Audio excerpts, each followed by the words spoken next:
Mix by Sanjeev Gupta.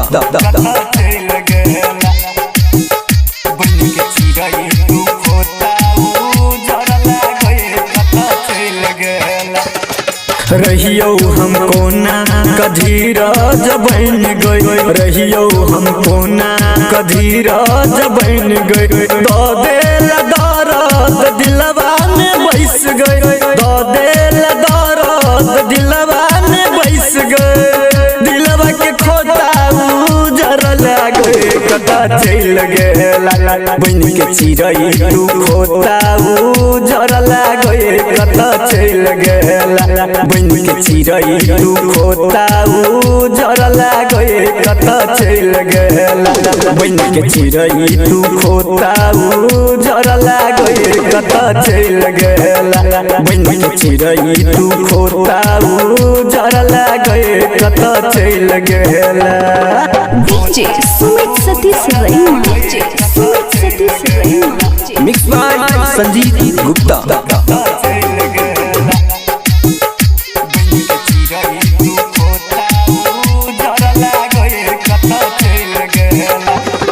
धड़कई छेलो हमर दिल तोर नाम सँ, डरैन छेलो हम दुनिया जहान सँ। प्यार के मतलब तू बुझला न जान गए, झूठो तू हमरा करेला बदनाम गए।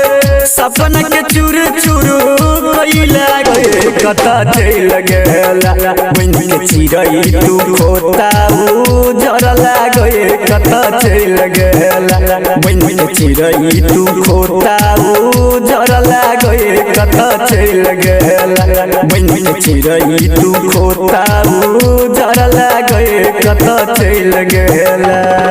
डीजे सुमित सतीश रैना, सुमित सतीश रैना।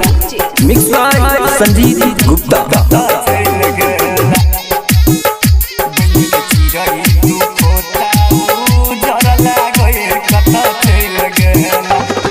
सातो जन्म के वादा तू कइला, बीच सफर में हाथ छुरैला।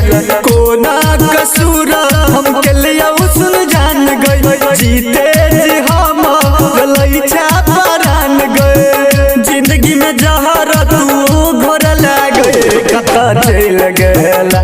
बन के चिड़ै तू खोता उजर लागे कता चल गेला।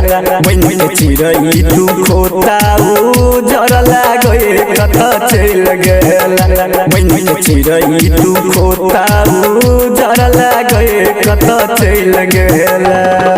डीजे सुमित सतीश रैना, सुमित सतीश रैना। Mix by Sanjeev Gupta.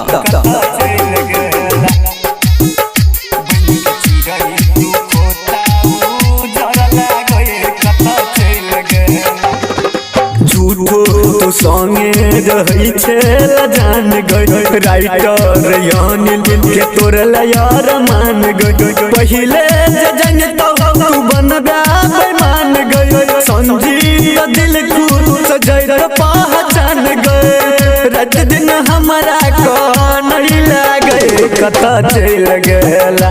बन के चिड़ै तू खोता उजर लागे कता चल गेला। बन के चिड़ै तू खोता उजर लागे कता चल गेला। बन के चिड़ै तू खोता उजर लागे कता चल गेला। Mix by Sanjeev Gupta.